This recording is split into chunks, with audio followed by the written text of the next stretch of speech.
പ്രിയ സുഹൃത്തുക്കളെ, തുറന്ന പുസ്തകം ഗ്രൂപ്പിൻ്റെ ലൈഫ് ടിപ്സിലേക്ക് ഹൃദ്യമായ സ്വാഗതം. ഡൽഹിയിലെ ടാക്സി ഡ്രൈവറാണ് അദ്ദേഹം. 50-ലേറെ പ്രായമായി, വിഷാദമുള്ള കണ്ണുകൾ, എങ്കിലും പ്രസന്നമായ പെരുമാറ്റം.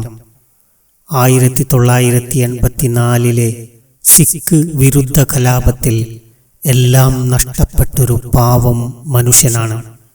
യാത്രക്കിടയിൽ അദ്ദേഹം ജീവിതകഥ പറഞ്ഞ് ഇങ്ങനെ അവസാനിപ്പിച്ചു: അന്നെനിക്ക് 19 വയസ്സാണ്.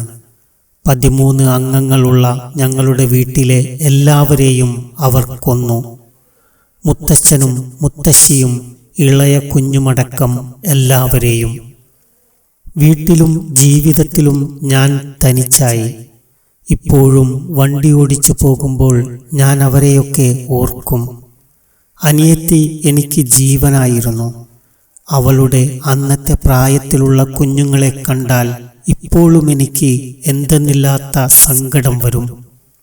എൻ്റെ ഓരോ പ്രിയപ്പെട്ടവരുടെയും മുഖങ്ങൾ മനസ്സിൽ നിറയുമ്പോൾ വല്ലാതെ കരഞ്ഞു പോകും.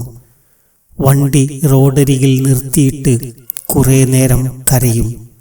പിന്നെ കണ്ണീരു തുടക്കും. യാത്ര തുടരും.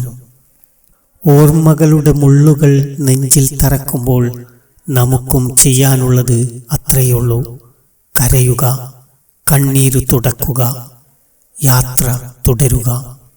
ചിലതൊന്നും പരിഹരിക്കാനാകില്ല. ആയുസ് നീളെ കൊണ്ടു നടക്കേണ്ട സങ്കടങ്ങളുണ്ട്. പ്രിയപ്പെട്ടവരുടെ വേർപാട് പോലുള്ള മുറിവുകൾ.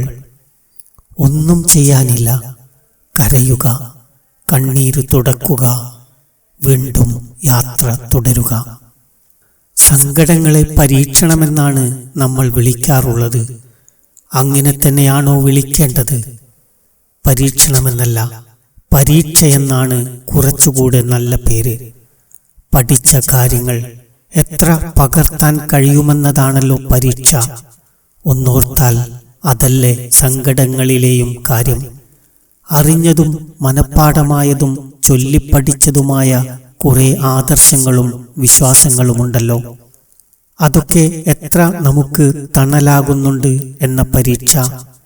ഗ്രന്ഥങ്ങളിൽ നിന്ന് പഠിച്ചത് ജീവിതത്തിലേക്ക് എത്ര പകർത്തിയെഴുതാം എന്നൊരു പരീക്ഷ. കുറെ സഹിച്ചുകൊണ്ടാണ് സഹനം പഠിക്കുന്നത്. കരഞ്ഞ് കരഞ്ഞ് കരയാതിരിക്കാനും പഠിക്കുന്നു. കരയിപ്പിക്കുന്ന അനുഭവങ്ങളിലും ചങ്കിടറാത്തവരെ പടച്ചവന് ഒരുപാടിഷ്ടമാണ്. പട്ടുടുപ്പുകളും പൂന്തോപ്പുമാണ് ഇടറാത്തവർക്കുള്ള പ്രതിഫലമെന്ന് വേദഗ്രന്ഥം പറയുന്നുണ്ട്. വിഷാദങ്ങളിൽ കഴിയുന്നൊരാളുടെ മനസ്സ് മഞ്ഞുകാലത്തെ കാഴ്ചകൾ പോലെയാണ്. മഞ്ഞ് പോയാലേ കാഴ്ച തെളിയൂ. കരയിക്കുന്ന അനുഭവങ്ങൾ നമ്മളെയും തേടി വന്നേക്കാം. മനുഷ്യനായിരിക്കുന്നതിൻ്റെ സ്വാഭാവിക അവസ്ഥ മാത്രമാണത്.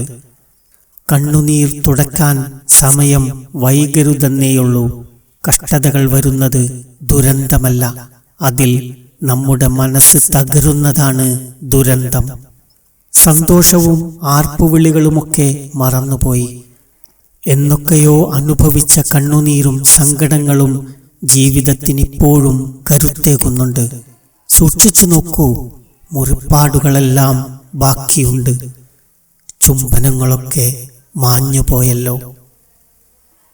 എല്ലാവർക്കും നന്മകൾ നേരുന്നു. നന്ദി.